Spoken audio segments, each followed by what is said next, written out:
नमस्कार मित्रांनो, सुख म्हणजे नक्की काय असतं सिरियलमध्ये काय घडले आपण ते बघणार आहोत। विमलचं लक्ष कुठेच लागत नसतं। ती इस्त्री करत असते पण कपडा तिचा जळतो। हे पाहून तात्या तिला बोलतात की कुठं लक्ष आहे तुझं, कपडा जळाला ना बघ। बोलते माझं लक्ष कुठेच लागत नाही। एक तर सुनबाई त्या शालिनीची तिकडे हॉस्पिटलमध्ये राहायला गेली आहे, तिची दुश्मन आहे आणि तिने काय केलं तर आवरी देखील बोलते की माझ्या डोक्यात तेच भिनत आहे। हल्ला झाला म्हणून आम्ही बाहेर जाऊ शकत नाही, तुमची काळजी घ्यायची म्हणून तुम्ही देखील बाहेर जाऊ शकत नाही। बघ ना ग मावशी, जिच्यामुळे हे सर्व झालं आहे तिचीच काळजी घ्यायला आई गेली आहे, असं राजमा बोलते। ओळखलं नाही त्या शालिनीला, 10 तोंडी 10 हाती आहे ती, असं अम्मा बोलते। कशी नाही ती, असं पुढं अम्मा बोलते। त्याच वेळेस फोन येतो की तुमचं शेत कोणतरी उद्ध्वस्त केलं आहे। ऐकल्यावर तात्या रडू लागतात। विमल बोलते की काय आपल्याला चारी बाजून संकट उभा राहत आहेत। बोललात अम्मा, ते खरंच आहे। खरंच शालिनीला 10 डोळे आणि 10 हात आहे। एक नर्स वॉर्डनबाईंनी बोलवलं आहे असं म्हणून नित्याला तिथून घेऊन जाते। तेवढ्यात ईशान डॉक्टरांचं वेषांतर करून तिथे येतो। खूप उशीर लागला असं शालिनीने विचारल्यानंतर ईशान बोलतो की रात्रभर जागून तिचं शेत सगळं उद्ध्वस्त केलं आहे। उभं राहिलेलं पीक सगळं भुईसपाट करायचं काय सोपं काम आहे का मॅडम, असं तो बोलतो। विषाची बाटली ईशान देतो। ऍक्टिव्ह आहे का असं शालिनी विचारते। त्यानंतर तो बोलतो की एकदम हाल आहे, ते काही पुरावा देखील सोडत नाही।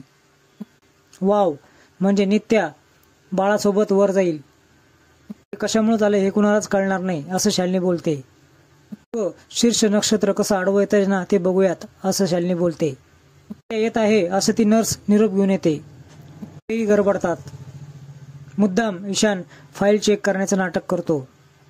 राज, लवली आणि संत्या तिघे विचार करत असतात, बाहेरून कोणताही ट्रॅक्टर गावात आला नाही।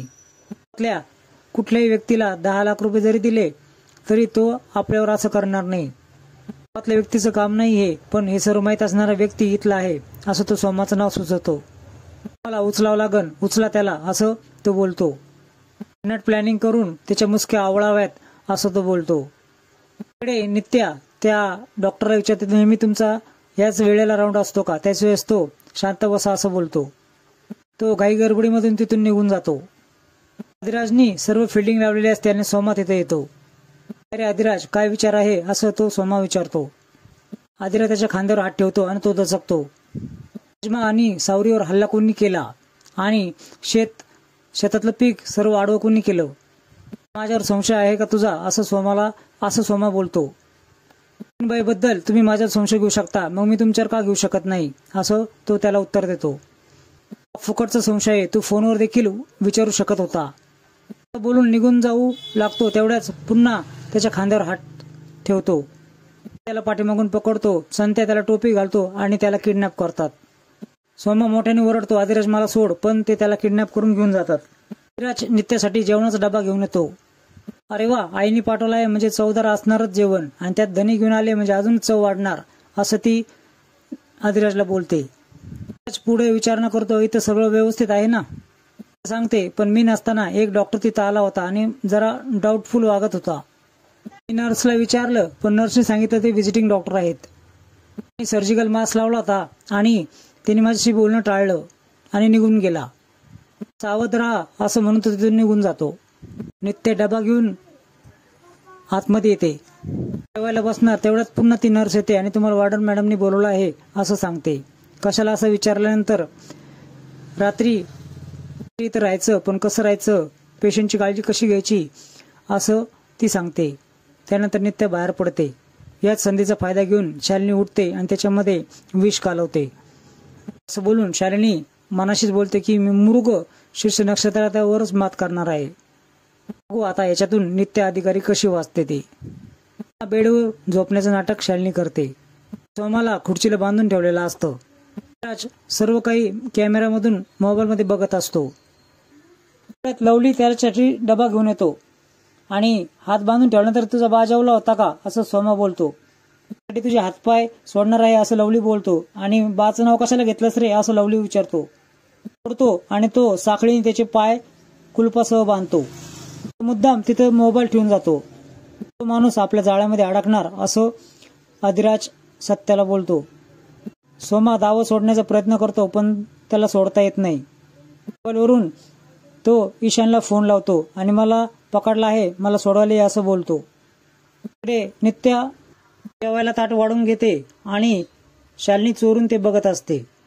खा लवकर, जेव लवकर ते असे म्हणत असते. तेवढ्यात राजमाचा तिला कॉल येतो. मनातच बोलत असते, आत्ताच मध्येच कोण कुडमडलं, कुणाचा कॉल आला कुणाच ठाऊक.